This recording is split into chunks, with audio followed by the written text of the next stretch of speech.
Hey, muy buenas a todos y bienvenidos a una nueva edición del Sunday Night Pro Wrestling Podcast. Como verán, estamos en el mismo set, pero sin el set. Sin el set, básicamente, ya que estamos en remodelaciones. En remodelaciones para ofrecerles el mejor servicio, el mejor contenido. Por eso mismo y por otros motivos, como pues dejar un poco descansar el cuerpo, fue que no tuvimos una edición el domingo pasado. Pero acabó la racha. En esta ocasión, acabó la racha por ahora, sí. Ajá. Pues volvemos y traemos un tema que tenía rato que quería tocar, sobre todo por la temática. Uh-huh. Pero antes que nada, pues como siempre me acompaña el Mexican Gamer, quien fue el que me ayudó con esta lista. Y básicamente retomé el concepto de la guía práctica que proviene de la media inglesa, que es básicamente un listado de cosas de cómo llegar de punto A a punto B. Y en este caso, en esta guía práctica, en este tutorial la primera edición es tutorial para ganar un título en WWE. Y ustedes dirán, pues, ¿qué tiene de guía?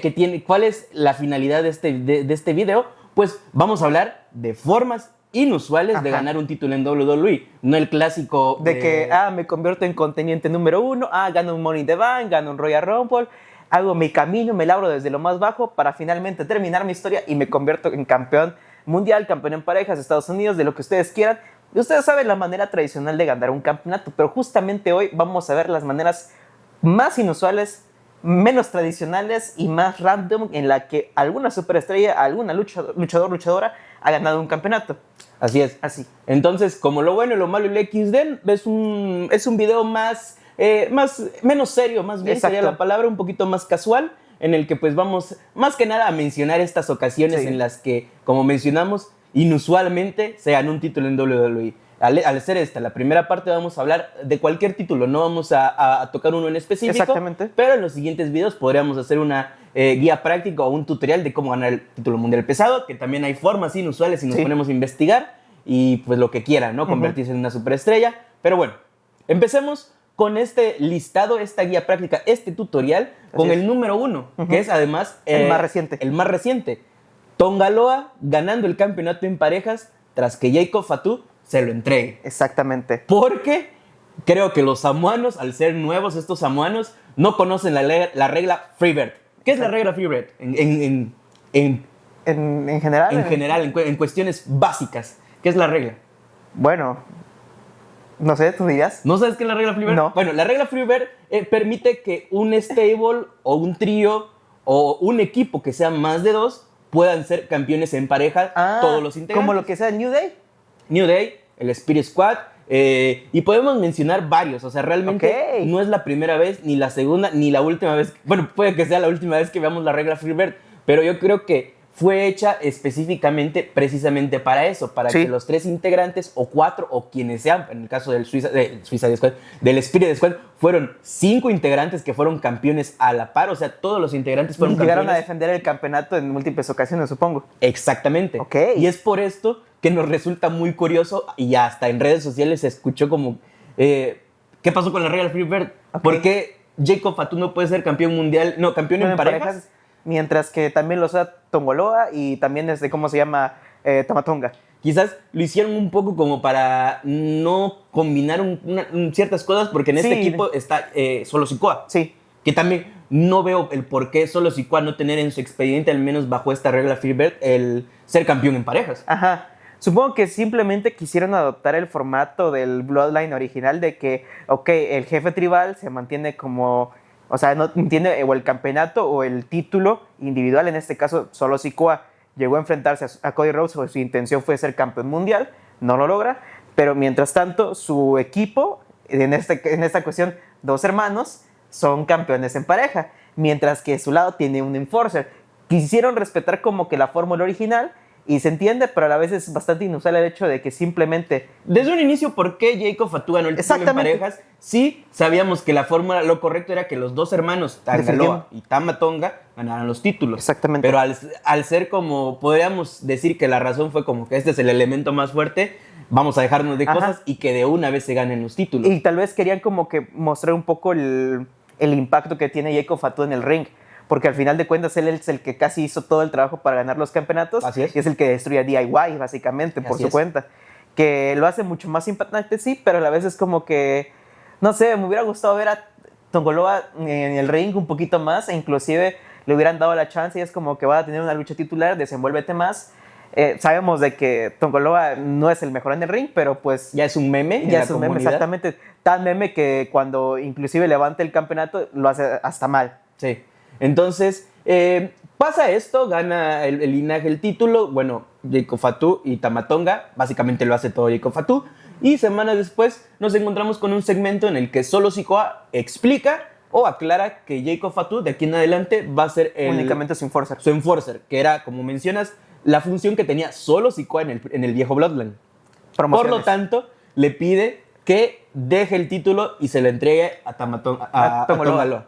Lo que significa que no hay lucha de por medio, no hay un cambio titular, no se juega nada, simplemente es yo te cedo mi título. Ajá. Entonces, y esa sería otra cosa, habría que aclarar o habría que checar. Yo creo que si busco el historial de Jacob Fatu, cuenta ese título, eso, o sea, los días que estuvo como campeón, o de plano ya... O simplemente olvidamos. nunca lo ganó. Exactamente. No, yo creo que sí se le cuenta, sinceramente. O sea, una cosa es que creamos que se le cuenta, pero WWE, ¿qué pasa con ellos? Tendríamos que verlo en la página de WWE. Fue un error de nosotros no haberlo checado antes. Muy bien. Pero que yo sepa si la WWE tiene el registro de, digamos, los campeonatos para cada superestrella.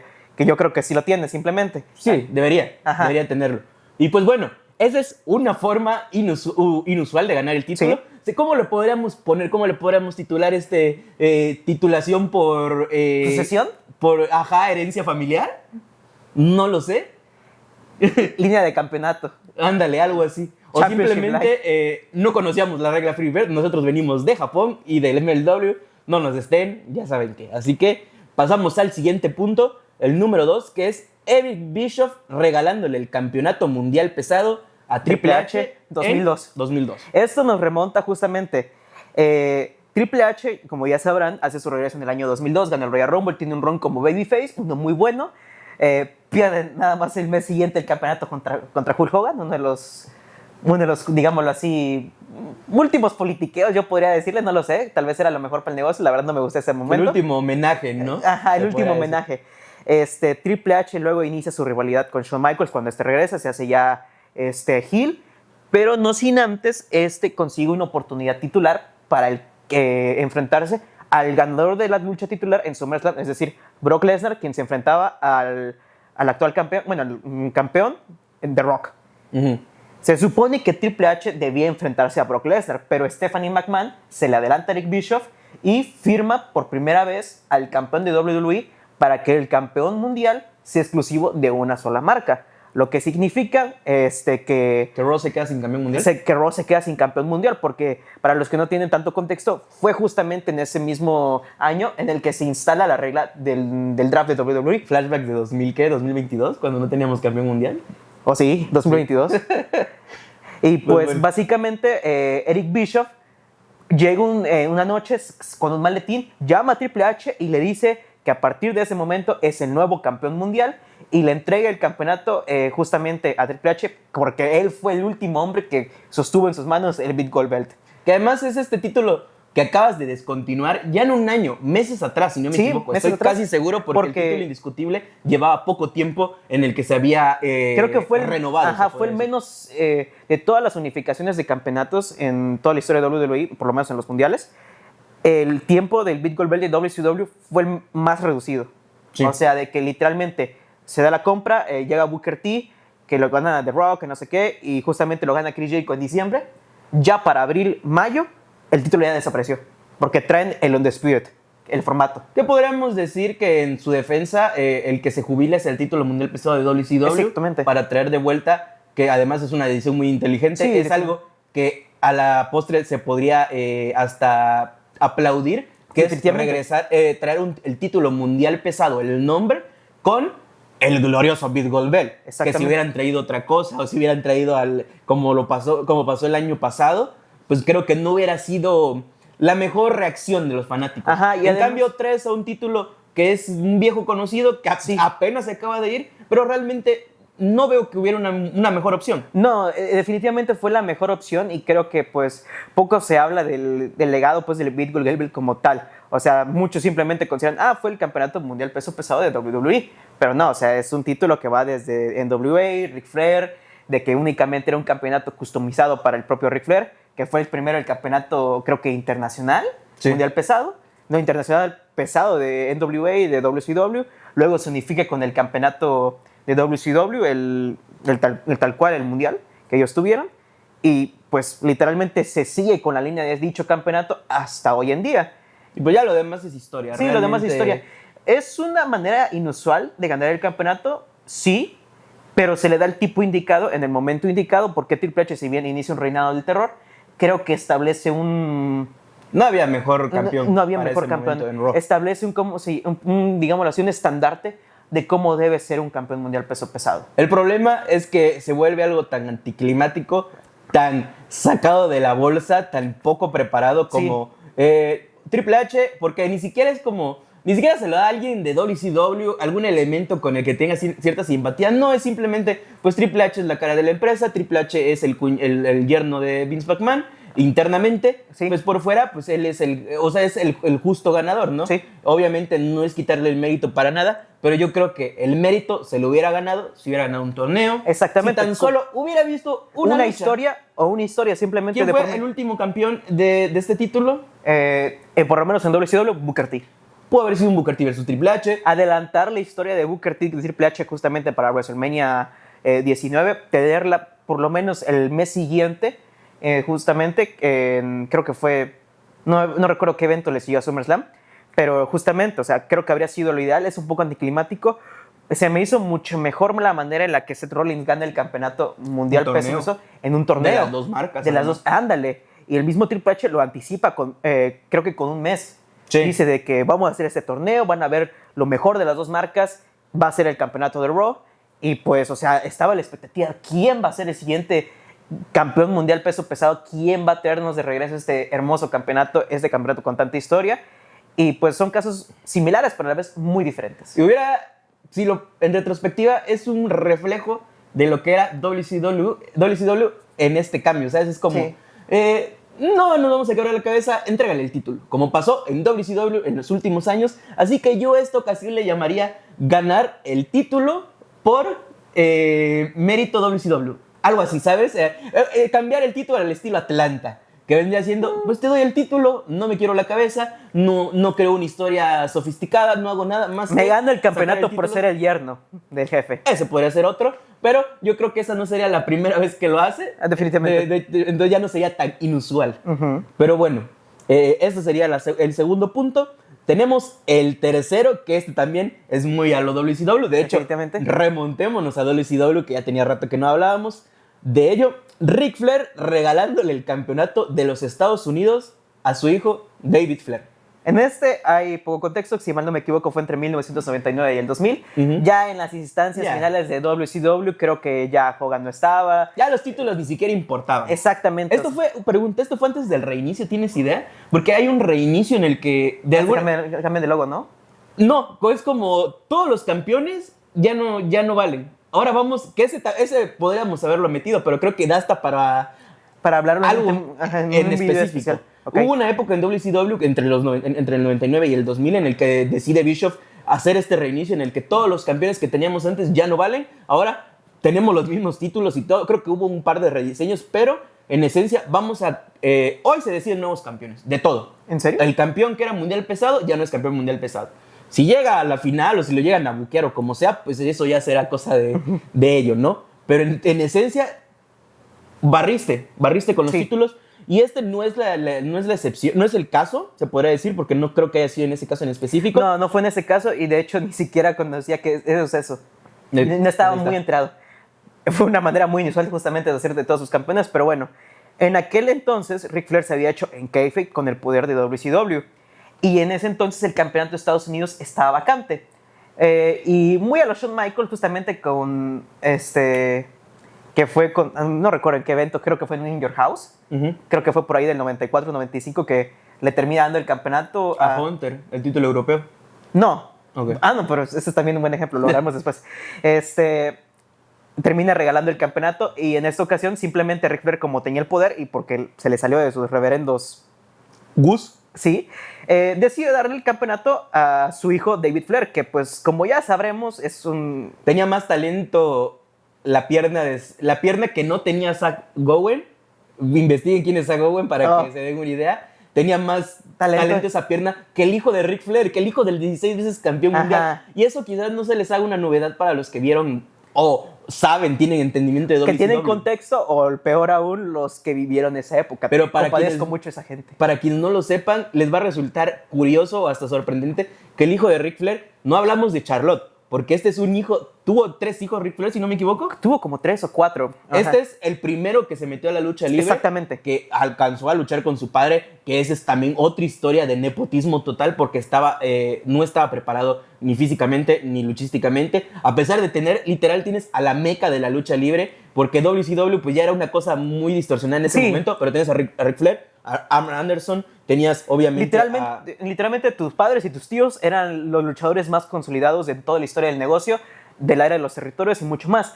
Aunque en su defensa de David Flair, él mismo dijo en muchas ocasiones, yo no conocí mucho en lo que era mi padre en mi infancia, porque como él se la pasaba viajando, no tuve tanta interacción con él. A diferencia, por ejemplo, Charlotte, que sí le tocó de primera mano asistir a eventos, asistir a promociones. No, y fue un proyecto que se llevó muy lentamente. Para WrestleMania 24, que es la primera vez que vemos a Charlotte Flair en televisión, no esperabas de ni siquiera se ticiaba que fuera. Ajá. Pero pasaron años, de eso, 2008 hasta 2016, 8 años después. 8 años. Ajá. Que la vimos por primera vez en WrestleMania, que entró como campeona, salió como campeona. Y pues actualmente yo considero a Charlotte como top 3 de luchadoras femeninas, superestrellas femeninas en la historia de WWE.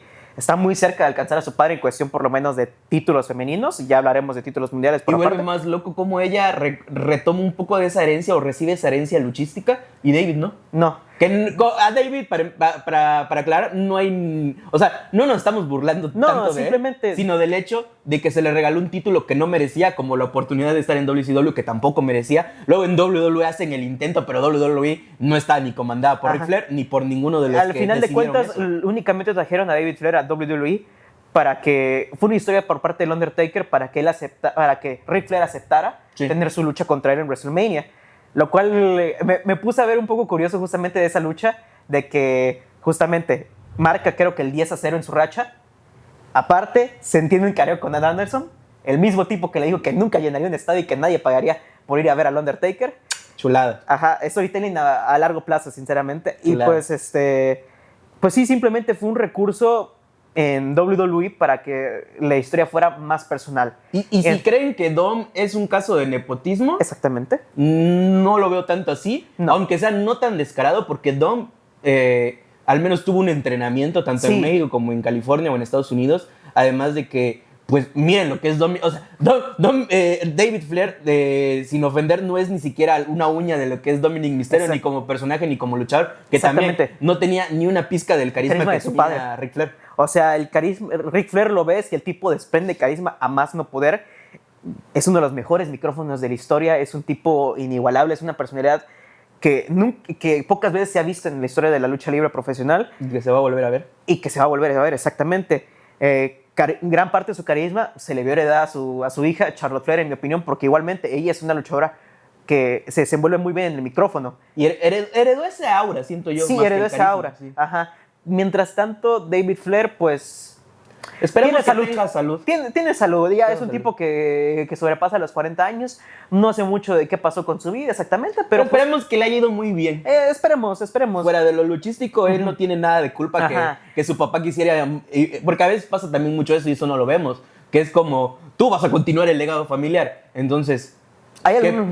¿Qué pasa conmigo, con mis decisiones? Que justamente estaba viendo, saliendo un poco del tema, estaba viendo una foto del hijo del hijo del Santo Jr., que vendría siendo la tercera generación de la familia Santo, en el que además en una publicación algo un poquito triste, decepcionante, ya que se estaban burlando un poco de cómo se veía físicamente, se veía preparado poco, entonces no se veía con ese... De por sí que la familia Santo no es quien más espectacular se ve. Sí, pero es dentro de un físico que es sumamente icónico en la lucha libre mexicana. Exactamente. Y mucha gente que lo criticaba, qué poca, que no sé qué, que no sé cuándo. Y vi varios comentarios por lo que creo que es el dato o es la versión oficial. Este chavo no quería ser luchador. Exactamente. Él estaba haciendo una banda, de hecho. Y por alguna razón terminó en un ring en el que la gente se está burlando de él por su físico y es como, chale. Pero así es muchas veces esta cuestión. Yo creo que el lado oscuro de las familias reales del deporte, porque la familia Santo claramente, yo creo que es top 1 en familias en el deporte mexicano y top 3, top 5 del mundo. Exactamente. Pero ese es otro tema. Cerrando con esto. Sí, al final de cuentas David Flair no tuvo culpa de esto, simplemente fue una demostración de qué tan mal estaban las historias de WCW a principios de los 2000 y ya justamente lo que clavó el ataúd para que finalmente se fueran a la bancarrota. Así es. Entonces este caso sí lo pondría definitivamente como ganar el título por método de herencia. No, de nepotismo. De nepotismo, exactamente. El Nepo Baby de David Flair ganando el título a causa de Ric Flair. Y pues bueno, pasamos al número 4, que este es otro antiquísimo. Este es uno que muchos no conocemos, la versión oficial, porque primero que nada está relacionado con dos nombres importantísimos, que es Pat Patterson, que quizás lo conozcamos un poco más a causa del documental de Mr. McMahon. Ahí salió mucho a colación su historia. Y por otro lado tenemos el título intercontinental, que todos absolutamente lo conocemos. Creo que sin temor a equivocarme es el segundo título más conocido de WWE. Más conocido de WWE, uno de los títulos más prestigiosos en la historia del wrestling profesional. Tanto así de que, o sea, bueno, el seudónimo intercontinental es algo que se ve no solo en WWE, sino que se ve también estuvo también en New Japan, por ejemplo, hace pocos años, que se descontinuó, creo que bueno, el título intercontinental de New Japan. Bueno. Pero pues es un título que tiene muchísima historia que se va tan atrás de los 70 y pues que tiene una historia sumamente curiosa, porque WWE se ha encargado de decirnos, restregarnos en la cara que Pat Patterson, uno de los luchadores más conocidos canadienses, eso yo no lo sabía hasta que Bobby Roode lo vi en un podcast con Bobby Roode de Chris Van Vliet. Menciona mucho a Chris Van Vliet, ya me di cuenta. Él menciona pues de que es uno de los luchadores más icónicos de Canadá, pero resulta de que él fue amiguísimo de Vince. Amiguísimo de Vince, obviamente. Uno de los luchadores más conocidos por sus preferencias, el primer luchador abiertamente gay, de los primeros más bien. El primer campeón intercontinental, pero es una historia curiosa porque se supone de que él era el campeón de Sudamérica, si mal no me equivoco, o campeón norteamericano, y se inicia un torneo para determinar al campeón intercontinental porque se iban a unificar ambos títulos. ¿Ese torneo dónde fue? Brasil. En Brasil. Añadiendo un poco a la historia, a diferencia de la actualidad 2024, en el que todo está sumamente conectado, puedes hablar con tu amigo brasileño, peruano, chileno, holandés, de donde tú quieras, en un segundo. Sí. En ese momento, como vimos igual en el documental, que sirve mucho como archivo histórico. Vamos a mencionarlo como archivo histórico. Es una muy buena fuente de información. Está muy distante eso. De hecho, puede ser tanto como hay historias en las que habían dos campeones mundiales de distintas empresas, luchadores que luchaban, y eso hasta hace poco, hasta hace 20 años, luchadores como Místico, que lo veías luchar 3 veces en un día en 3 distintos lugares. Exactamente. ¿Cómo explicas eso? Habían más luchadores con la máscara de Místico. Y uno de ellos era el original. Pero mientras tanto, a causa de la demanda y de lo que tú quieras, cuestiones luchísticas, vivíamos esas peculiaridades en las que no podíamos darnos cuenta de la veracidad de los hechos hasta ahora que tenemos la tecnología. Entonces, en ese momento, en ese contexto histórico en el que la tecnología, ahora mucho antes, 40, 50 años atrás, pues lo que te dijeran es casi un hecho. Sí. Aunque del otro lado del país fuera todo lo contrario. ¿Y por qué mencionamos a Brasil? ¿Por qué mencionamos este torneo? Porque ese torneo no pasó. No pasó. Es imaginario. Es un mito. No existe. Nunca hubo un torneo. Hubieron quizás los títulos y de alguna otra manera los unificaron y se creó. Y tal vez simplemente de un momento a otro, como se acostumbraba mucho, muy común en aquella época, de que simplemente dijeron en televisión, tal vez en algún show, ahí viene Pat Patterson, el hombre que unificó el título norteamericano y el título sudamericano para formar el título intercontinental. Y pues cuando pasó eso se preguntarán, bueno, sucedió en un torneo que se realizó en Brasil. Y pues uno, como era un fanático que simplemente estaba, que su única fuente de información era su televisión, se lo cree. Y simplemente, ¿cómo va el meme, el de pruebas? No sé. No, en curva. Literalmente es de que... No tengo dudas, pero tampoco... No tengo pruebas, pero tampoco dudas. O ¿Sí? simplemente refútame lo que acabas de decir. Y pues en ese momento no era. Yo lo creí. Era básicamente, exactamente, pues lo voy a creer porque me lo está diciendo pues la empresa, ¿no? Sí. La empresa que es dueña de este título, que trajo este título, que trajo este luchador. Y podemos hasta eso como que pasar en la línea delgada del kayfabe y decir, pues también era kayfabe, ¿no? Como muchas cosas, ¿Sí? como el monstruo entre hombres no es realmente un monstruo entre hombres, es el kayfabe, ¿no? O el 16 veces campeón nunca fue 16 veces campeón en la misma empresa, sino exactamente. Distintas. Que ahí sí ya es algo legítimo, pero de ese tipo de cosas hablamos, ¿no? De que dentro de esta delgada línea, dentro de lo real y de lo falso, pues podían darse estas excepciones, ¿no? De inventar torneos imaginarios y decir que Pat Patterson lo ganó unificando los títulos. Entonces, tal vez simplemente se le fue conseguido el campeonato, pero oficialmente sí, Pat Patterson es el primer campeón intercontinental. Haya existido torneo o no, que lo más probable es de que no haya existido. Sí. Pat Patterson está en los libros de historia como el primer campeón intercontinental de todo WWE. Que es un honor que se merece. Sí, es un honor que se merece, porque al final de cuentas yo diría que como luchador. Exactamente, como luchador, exactamente. Y se mencionaba que Pat Patterson era muy buen luchador en su tiempo. Además. Ajá. Y es un título que hasta el mismo Bret Hart reconoce. Es la presea que se le da al mejor luchador técnico o que debe tener el mejor luchador técnico en toda WWE. Y yo lo llevé con honor y todo eso y pues... Estoy muy de acuerdo. Sí, definitivamente. Estoy muy de acuerdo y creo que es el reflejo del título intercontinental. Todas las personas, hay personas que ni siquiera parece que deberían de darle ese título, como punto en su momento, Cody Rhodes fue varias veces campeón intercontinental. Fue 2 veces campeón intercontinental. Y yo decía, pero ¿por qué creo que le quedaría mejor el de los Estados Unidos? Pero si metes esa cuestión de que, o sea, Cody Rhodes obviamente no es el luchador más técnico, pero tiene cierta clase, cierto exactamente. estilo. Hereda muchos movimientos, tiene un estilo muy... Muy de la vieja escuela. De la vieja escuela que todos apoyaban de ser técnico, contar una historia. Hablemos de los últimos campeones. Ajá. Sami Zayn, ajá, merecido. O sea, merecido. Cumple. Braun Breaker, claramente. Jey Uso, podríamos decirlo, ¿no? De alguna otra manera. Entonces, Gunther. Exactamente. Gunther forma parte... yo diría que hasta el título intercontinental tiene como que esa historia de llamarla hasta como de un linaje real. Sí. Porque literalmente hay tan buenos campeones que algunos que no llegaron a ser campeones mundiales desafortunadamente, pero por ejemplo tenemos que si a Roddy Piper, Ricky Steamboat, Owen Hart, Goldust, Randy Savage, muchísimos. Es un digno segundo título. Ajá. Muy digno. Ajá. Y llegó tanto el punto que hace un año decían el título... El título intercontinental es probablemente... El título máximo de Raw. Ajá, el título máximo de Raw, de SmackDown, mientras no estaba Roman Reigns como campeón. Pero bueno. Qué bonito, ¿no? O sea, venimos muy chistosos, pero nos dimos una propia cátedra del título intercontinental. Exactamente. Hay que honrarlo. Pero bueno, se puede decir que este título sería ¿cómo se diría? Un método de victoria por imaginación. Exactamente. Imaginación. Diría Bob Esponja. Vamos a una pequeña pausa y volvemos. Bueno, vamos al número 5. Así es. Uno de mis puestos favoritos, diría yo. Christian ganando el campeonato mundial peso pesado por descalificación. Ok, mucha gente sabe de que del beneficio o la regla beneficiaria del campeón. Que no puedes perder tu título por descalificación o por conteo fuera. Es una regla universal que se tiene desde décadas, desde los inicios del wrestling y pues que se mantiene aquí.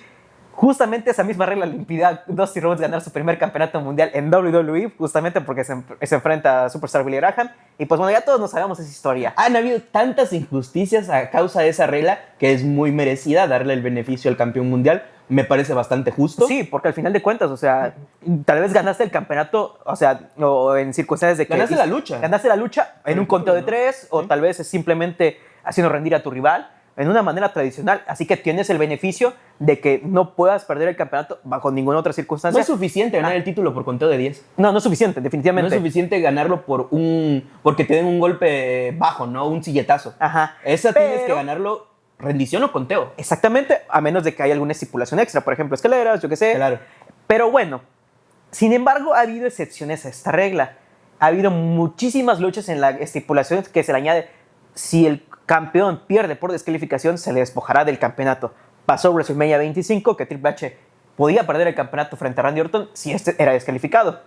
Que pues casi en el 99,9% de esos casos nunca se cambia de manos. Son cuestiones como más de kayfabe, ¿no? Sí. Es como que para hacerlo mucho más personal, así como que te puedo provocar, me puedes dar un golpe abajo, puedes hacer lo que tú quieras, darme un silletazo y voy a ganar. Y a la vez darle este cierre de que ni aunque me descalifiques, una cuestión así, no vas a ganar o vas a ganar el título. Entonces, es una regla que cuando se aplica es muy buena. Sí. Pero luego tenemos esta ocasión que ya será criterio de cada quien. Ajá. Pero a mí me parece un poco... Está bien ejecutada porque creo que nunca se le tuvo el valor que merecía a Christian Cage actualmente, y que esa fuera la forma de ganar el título bajo una descalificación, que si no me equivoco es su primer o segundo título. Su segundo título. Para que entremos en contexto, Christian se supone que iba a tener una rivalidad contra Edge por el título mundial peso pesado previo a su retiro en 2011.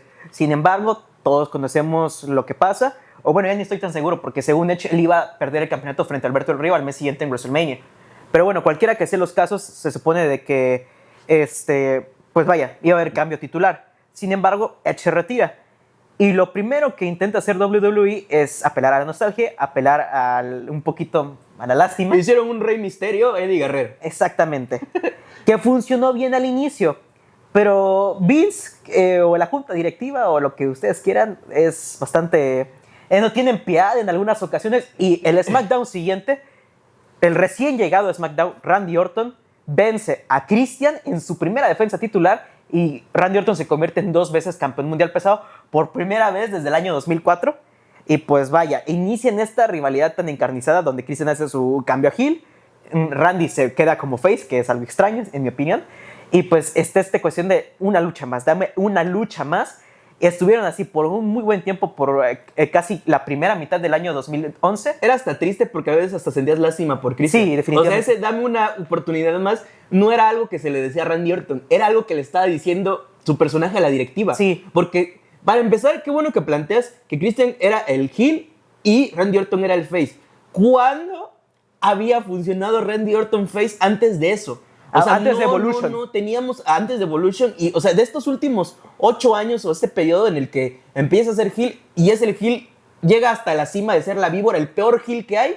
Y en 2011 2011 ya es el niño bueno. Soy bueno, me fui a SmackDown, ya soy bueno. Ajá. Y Christian Cage, que es... Tengo mi foto con John Cena donde ambos somos campeones mundiales, a pesar de que nos queremos sacar toda la Tupsi Pop en algún momento. Pero bueno.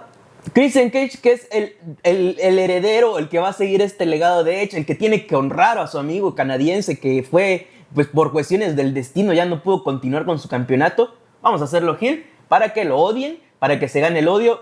Desde ahí ya empieza como a fracasar porque si es un buen heel, ya lo notamos. Sí. Actualmente sabemos que es un muy buen heel. Es uno de los mejores heels de la industria. Pero traía el momentum de Edge, traía el momentum de que somos los amigos, somos el tag team.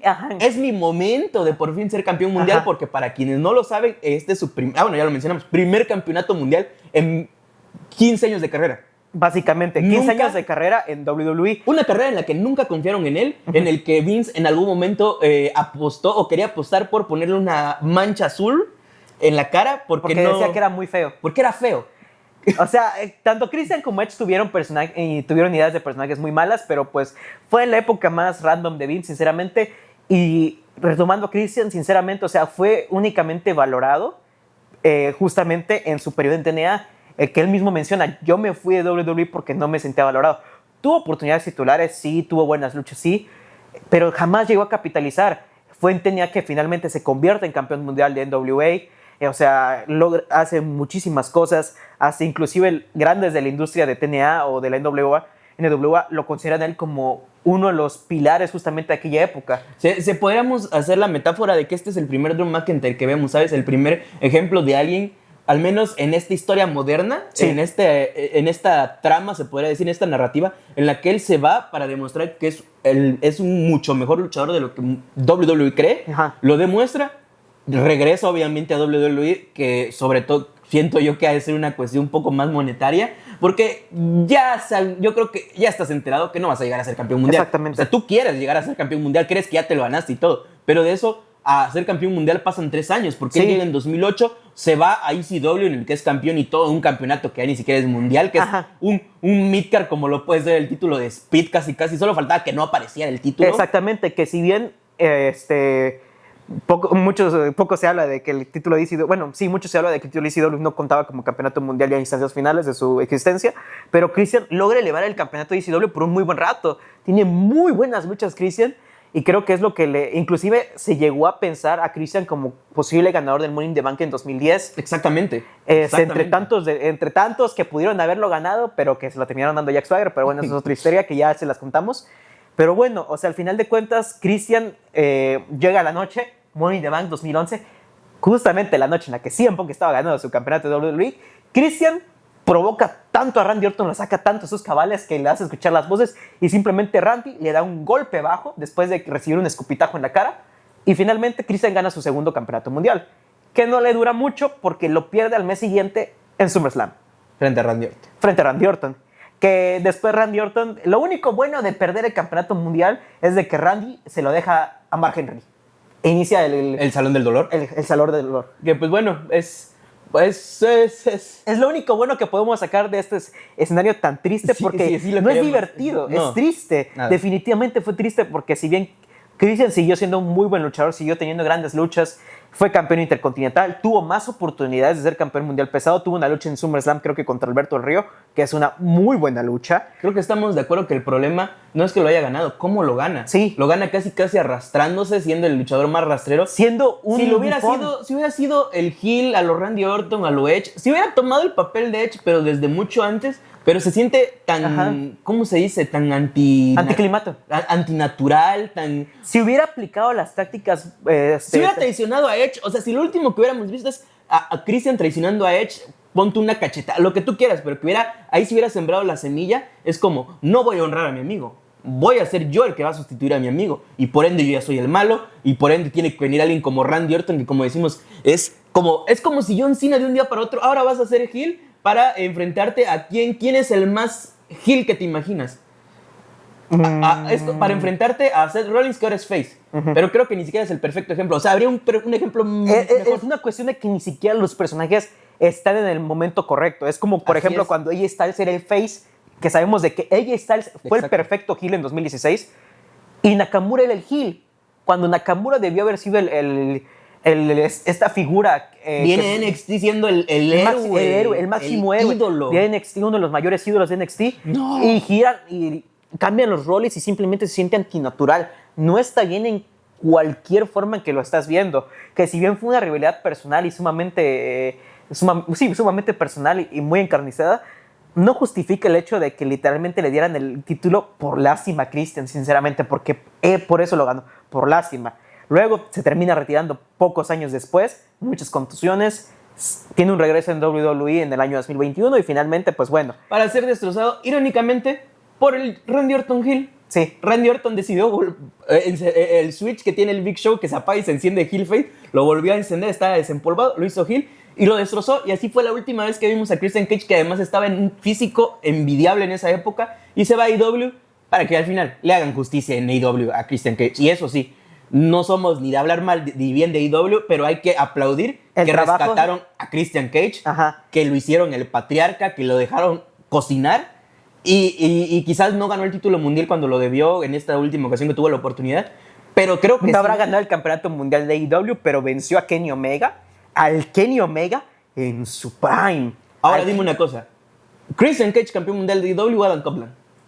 Christian. Mañana, Christian. Sin duda. Christian lo banco. Sin duda. No necesita Adam Copeland un campeonato más en su carrera. No necesita ser fan de Christian Cage para saber que Christian Cage debe ganar. Y yo amo a Edge, yo amo a Adam Copeland. Claro. Es de mis luchadores, de mis heels favoritos. Yo lo bancaba a muerte cuando estaba en 2011.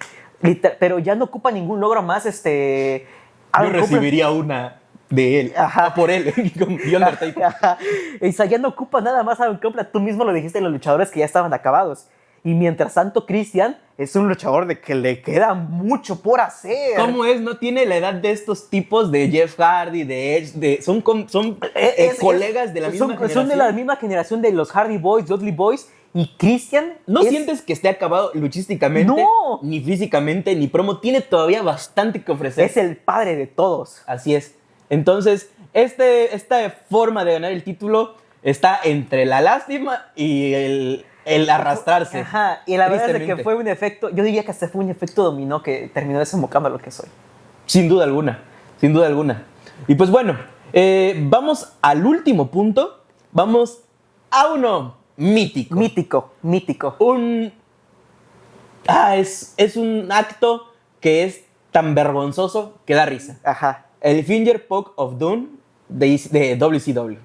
Para los que no saben el contexto. Explícanos, por favor.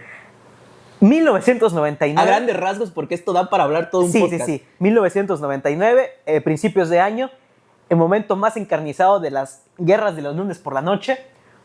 Kevin Nash había ganado el campeonato de WCW frente a Goldberg no hace mucho.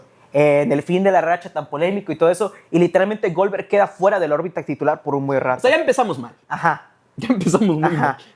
Entonces, Hulk Hogan y Kevin Nash, quienes ya no estaban en la NWO como tal, deciden, se estipula un combate en uno de los primeros shows del año, si mal no me equivoco. No recuerdo la fecha, no recuerdo si fue 5 o 8 de enero. El punto es de que se enfrentan, están en el ring, y entonces sucede lo inexplicable. Es que hasta me siento estupefacto por decirlo. Hogan pique con un dedo al pecho de Nash, se tira a la lona, 1, 2 y 3. Hogan es nuevamente campeón de WCW. Kevin Nash se pone de pie y abraza a quien era su amigo y lo sigue siendo. O sea, quien era entonces era su enemigo. Se reconcilian y renace otra vez la NWO después del drama de Hollywood, de la Black and White, del Wolfpack, de lo que tú quieras.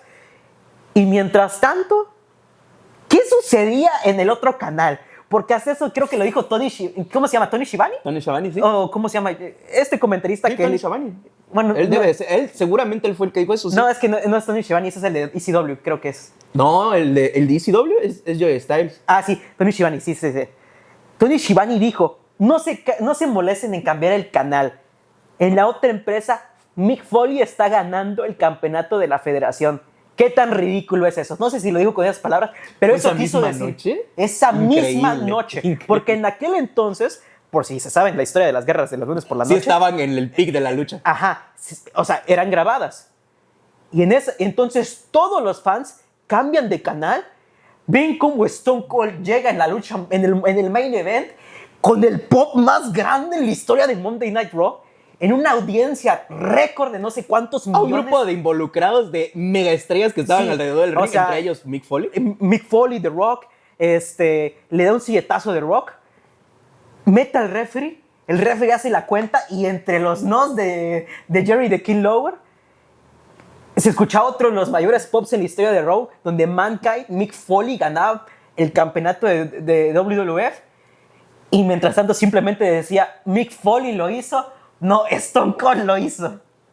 O sea, fue un momento que o sea, nos desviamos del tema porque es tan inusual, te pone tan estupefacto, porque es increíble es cómo, increíble. cómo estos factores. Tenemos a Bill Goldberg. Empecemos como en WCW. Sí. Tenemos a Bill Goldberg, que era la cara en ese momento. O sea, como dicen, de vuelta al documental, ya para ese año ya llevaba un par de años, valga la redundancia, la NWO. Ya estábamos en ese periodo en el que ya habían dos facciones. Ya no era ni era tan atractivo, ni era tan necesario la NWO. Uh-huh. Entonces ya habían encontrado al hombre perfecto, a Bill Goldberg, en ese momento, que sí, ya sé que le tiro mucho y que no sé qué, que no sé cuándo, pero en ese momento era la pieza que podía salvar a... Era la piedra angular para que tuvieras una figura como tal que tú creaste en WCW. Sin embargo, recurres a Hogan y al NWO otra vez. Para uno, meses antes, quitarle el título mundial y la racha a Goldberg. 2, sacarlo de la ecuación titular. 3, meter a Hollywood Hogan de regreso con un Kevin Nash que, sea como sea, ganó el título mundial y estuvo bien. Podríamos sacar lo peor, lo bueno de lo malo. Campeón mundial Kevin Nash. No lo había sido en ese momento, creo. Y pues vence a Goldberg. Ya podemos hablar si él lo mereció o no. Pero el hecho de que dejas a tu elemento más fuerte para traer de vuelta a Hollywood Hogan, para hacer esta basura de resultado, que es un resultado que es gracias a la basura de formato de Vince Russo, porque ya estaba ahí Vince Russo, estoy seguro. No, creo que esto ya fue simplemente de ¿cómo se llama? De Eric Bischoff, porque... O de Nash. Sí, de Nash, de Hogan, algo así. Pero no, Vince Russo no estuvo involucrado. Borro Russo la basura que ofrecían de resultados WCW. Porque sí deja un tumor Vince Russo con este Crash TV y todo, pero de alguna otra manera antes de eso y después de eso se seguían haciendo esta basura de resultados. Esta cuestión de que ya no existe el kayfabe, estas cuestiones de que... todo esto es un shoot. Todo esto es un shoot, exactamente. Ajá. La vida es un shoot. Pero al final terminan haciendo esta babosada que se cierra con la cereza del pastel, es el hacer también esta basura de spoilear los resultados. Spoilear los resultados, que se pavonea mucho Bishop y la WCW de que lo hacían. Pero ¿qué pasa? De que literalmente cavaron su propia tumba. Exactamente. Porque en aquel entonces, repíteme, ¿cuántas semanas llevaba ganando 83. 83 semanas. ¿Cuántas dijo Vince Russo? ¿Cuántas dijo Eric Bishop? 83 semanas. ¿Cómo se llama su podcast? 83 semanas. 83 semanas dándole una paliza a Monday Night Raw. Tony Schiavone se le ocurre decir el comentario de Mick Foley. Como tantas veces. Ajá. Que les parecía chistoso. No vamos a spoilear. ¿Qué podría pasar? ¿Va a ir la gente a ver Raw? No lo creo. 83 semanas. La gente fue a ver Monday Night Raw porque estaba a punto de empezar la época más... absoluta. Estábamos en el auge de la era de la actitud, pero literalmente fue este momento. Este momento en el que no solo WWE ganó, Mick Foley se hizo infinito y se hizo inmortal, dejando tú el momento de la celda, dejando tú su lucha contra Triple H y muchas cosas más. Era el underdog. Era alguien que ni siquiera en WCW pudo, que hasta se pavonean. Él es luchador de WCW, Mick Foley, que ahora es tal, es este payaso. Ajá. Pues ni ahí pudo ser campeón, ni siquiera ellos vieron lo que era Mick Foley en esencia. Ajá. Y como pasó con Steve Austin, pues se mordieron la lengua, o sea, en el aspecto de que ya, o sea... Literalmente, tenías ahí sus dos mayores involucrados, que literalmente fueron responsables de batir, de finalmente derrotar. Si ellos dos hubieran estado esa noche en WCW, nada de esto hubiera pasado. Estuviéramos hablando del momento de WCW.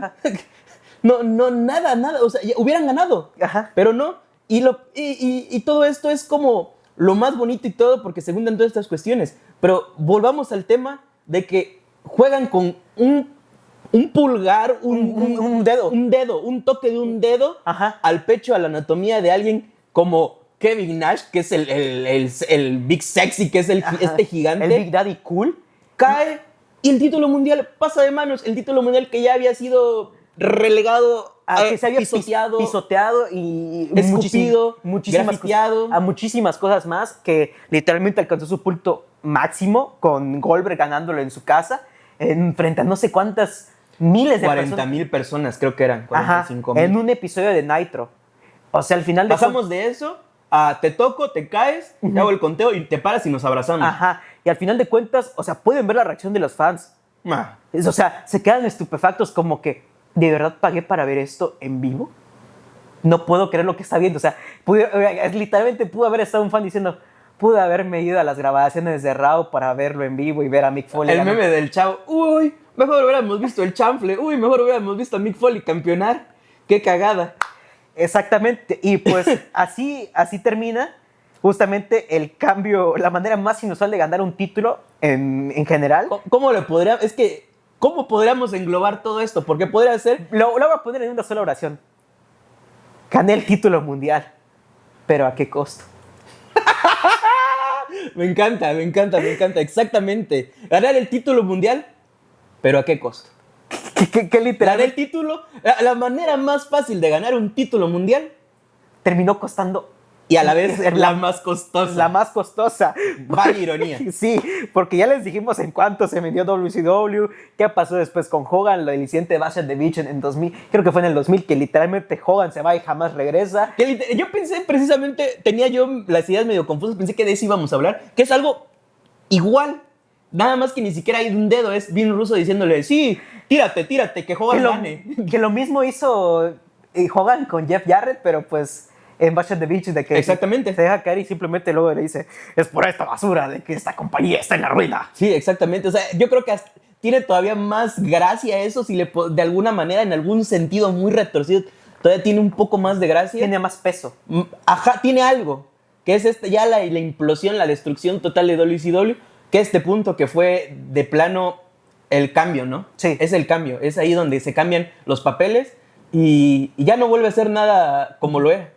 Todo cambia. Todo cambia y pues al final, bueno, el resto es historia. El resto es historia. Qué manera de acabar este video, la verdad. Qué bueno que fue el último porque sí, es que es muy bonito recordar ese momento, sobre todo lo de Mick Foley. Sí. Que eso también, formas de ganar el título, eso también es otra forma de ganar el título. Ganar gracias a que Austin, formas de ganar, Austin está cargando esta empresa. Austin, mira cómo Austin está salvando esta empresa. ¿Cómo ganaste el título, Mick? Steve entró, le dio un silletazo a Dwayne y vaya, vendimos a WCW. Y al día siguiente, el próximo lunes ya ganamos. No gané yo, forma de ganar, ganó WWE. ¿Cómo ganaste el campeonato? Es que no solo lo gané yo, lo ganó todo el mundo.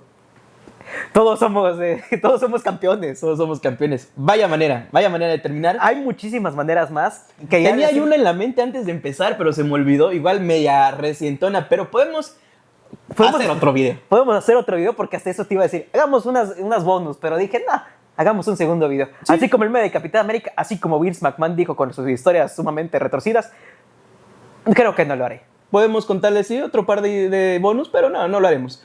Es una segunda parte, así que, pues con esto cerramos este tema que dio para mucho, ¿no? ¿Sí? Sacamos unas buenas risas. Con solo 6 puntos abarcamos mucho, muy buenas risas. Sabía que era una muy buena idea porque realmente es tan inusual esto, es tan random, que hay tanto para hablar y sobre todo el contexto de muchas de esas historias nos remontan a la historia del deporte mismo, en distintas épocas, claro que sí, pero de alguna otra manera nos demuestra cómo no solo el título mundial o los títulos mundiales, sino todo tipo de campeonatos tienen no solo una historia, sino tienen la historia del deporte mismo impregnada en su ADN, ¿no? O sea, la historia que carga cada victoria, o sea, es impresionante, o sea, no solo las historias que son construidas como, por ejemplo, Cody Rhodes ganando el campeonato, Daniel Bryan, Chris Benoit, Bret Hart. No es tan necesaria la épica para darnos este tipo de momentos que sí, no son tan gloriosos. No son gloriosos, pero traen muchísima historia por detrás. O sea, sí, pasamos de hablar de literalmente que te regalan un campeonato porque un familiar te lo regala, a literalmente... La destrucción de la empresa. Destrucción de una empresa que pues estaba dominando en los 90. Autodestrucción. Vamos a decirlo como es. Pero bueno, con eso cerramos este tema. Como les mencionábamos, podemos hacer una segunda parte. Podemos hacer una segunda parte únicamente del título mundial, del título femenino, del título en parejas, de lo que ustedes quieran. Así que déjenlo en los comentarios, como también dejen estas otras formas inusuales de ganar el título. También podemos hablar de otras empresas, un poquito más global. Ahora sí que estos eran los que se nos ocurrió con un poco de investigación, pero sin duda alguna podemos hacer una serie aparte. Así como también formas más inusuales o una guía práctica, un tutorial, de lo que ustedes quieran. Una guía práctica. Podemos hablar de las mejores maneras en las que se ganó un campeonato, las mejores victorias por campeonatos, de cualquier manera. Ya hablaremos de eso más adelante, pero bueno. Dejen sus ideas en los comentarios. Nos disculpamos por no habernos presentado la semana pasada. Así es. Hubieron diferentes pedidos. Estamos en reconstrucción, tanto acá como todo. Bueno, ya lo van a ir viendo. Por lo pronto, muchas gracias a los más cositas. De 3,350. Andan más de 70 personas que son suscritas al canal. Muchas gracias a la gente de TikTok que reventaron TikTok. Si nos estás viendo gracias a TikTok, muchas gracias, de verdad. La verdad, nos fue muy bien. Imagínate, el TikTok de Rey Mysterio, 200,000 reproducciones. ¿Solo en TikTok? Solo en TikTok. Y otras, creo que 40,000, 50,000 en YouTube. Así que, pues ya... Vean los TikToks, vean To Sit Fast, vean los shorts, por favor. Vean todo el contenido que se está sacando. La verdad es de que hay veces que hay semanas que se trabaja un poquito menos, pero sinceramente se intenta traer el contenido con mayor calidad posible. Se trata de traer las mejores ideas posibles. Algunas no serán las más innovadoras que ustedes sabrán, pero pues se intenta. Sí, todo siempre. Déjennos, en lugar de opinar qué no quieren ver, qué quieren ver. Creo que eso nos ayudaría muchísimo más. Así que estamos abiertos a sugerencias, todo lo que quieran ver, díganoslo y veremos la forma de traérselos. Así que eso, muchas gracias. Había otra cosa más que decir. Estamos a punto de empezar nuestro especial de Halloween, que va a durar entre una semana o dos. Yo creo que va a terminar para el 1 o 2 de noviembre. Así que se vienen cositas. Pero bueno, con eso nos despedimos. Muchas gracias por ver. Como siempre, me acompaña el Mexican Gamer. Sean buenas personas y sigan disfrutando de este bello deporte. Good night and bye. Así es. Bye, bye. ¿83 semanas? 83 semanas. Estuve a punto de hablar de los momentos en los que se cambiaban campeonatos. O sea, que se los rolaban. Eso estaría bien. Ya Sí, práctica ajá. para cambiar cambio de títulos o algo Ajá. así. Que estaría buena la historia, pero